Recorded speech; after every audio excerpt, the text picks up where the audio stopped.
Assab's value is all about location, right by the Bab al-Mandeb, a choke point for nearly 10% of global trade.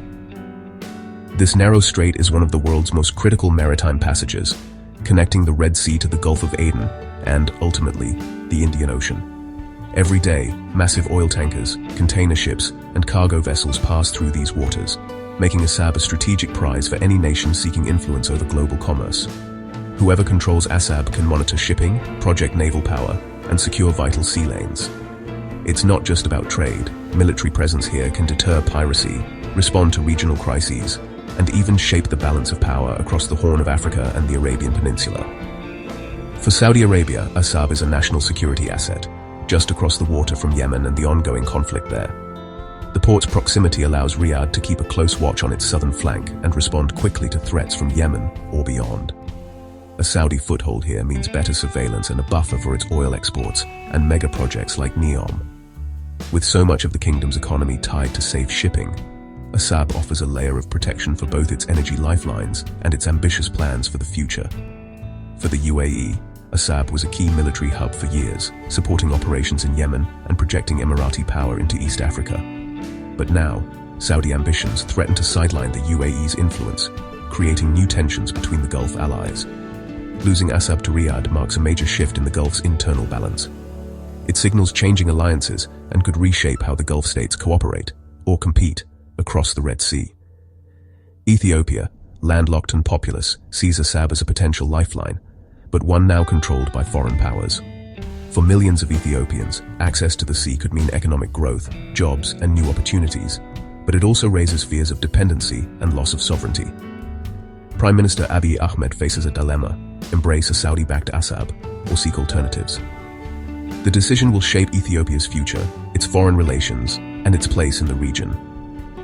The port could be Ethiopia's gateway to the world, or a new source of dependency. The stakes are high, and every move is watched closely by neighbors and global powers alike. Assab's fate will shape the region's economic and political future, influencing not just local actors, but the entire global trade system that depends on these vital waters. Saudi Arabia's investment in Assab is more than a port upgrade. It's a strategic alliance. The deal brings billions to modernize the port and crucially establishes a new security framework for the Red Sea. Riyadh gains military and logistical access, signaling a break from its past coordination with the UAE. The goal, a Saudi-led security order, countering Chinese and Turkish influence in the region. The partnership includes joint patrols, intelligence sharing, and training for Eritrean forces. For Saudi Arabia, Assab is a fortress, protecting its interests and projecting power. This move cements Riyadh's role as the Red Sea's key power broker. For Eritrea and President Isaias Afwerki, the Saudi deal is a game-changer. Years of isolation end with a flood of Saudi investment and renewed regional relevance. Eritrea now balances two Gulf rivals, gaining leverage and better terms for itself. The partnership brings economic revival and security guarantees, strengthening Eritrea's sovereignty. Asmara becomes a central player, not just a bystander in Red Sea politics. Eritrea's geography is finally paying dividends, transforming it from an isolated state to a critical regional node. For Eritrea, this is a high-stakes bet with potentially huge rewards. Saudi Arabia's bold move in Assab has upended the region's power dynamics, sending ripples across the Horn of Africa and beyond. The once quiet port is now a focal point of international attention as new players stake their claims. The UAE's influence, once dominant along these shores, is now being openly challenged. What was once quiet cooperation between Gulf neighbors has turned into a visible and escalating rivalry, with each side maneuvering for greater control. For Ethiopia, the stakes are high. There's both opportunity and risk.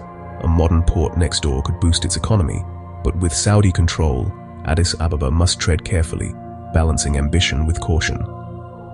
Addis Ababa now faces a critical choice: deepen its dependence on Riyadh, or seek new port deals elsewhere to diversify its options and avoid over-reliance on any single power.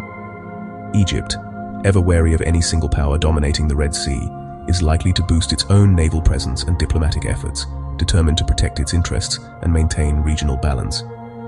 Meanwhile, Western powers, China and Turkey, are all recalibrating their strategies. watching developments closely and seeking new footholds as the regional landscape shifts.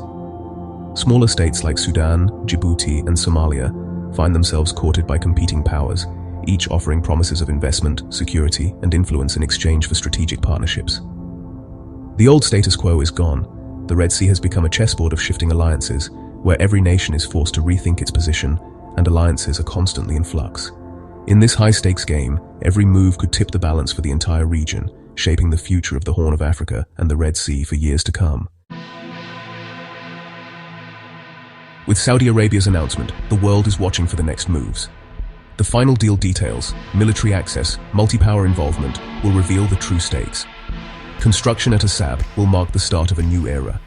The UAE's response, accommodation or escalation, will shape the rivalry's future. Ethiopia's next steps could create new alliances or spark new conflicts. The Red Sea's future is being written now, with global trade and regional stability hanging in the balance.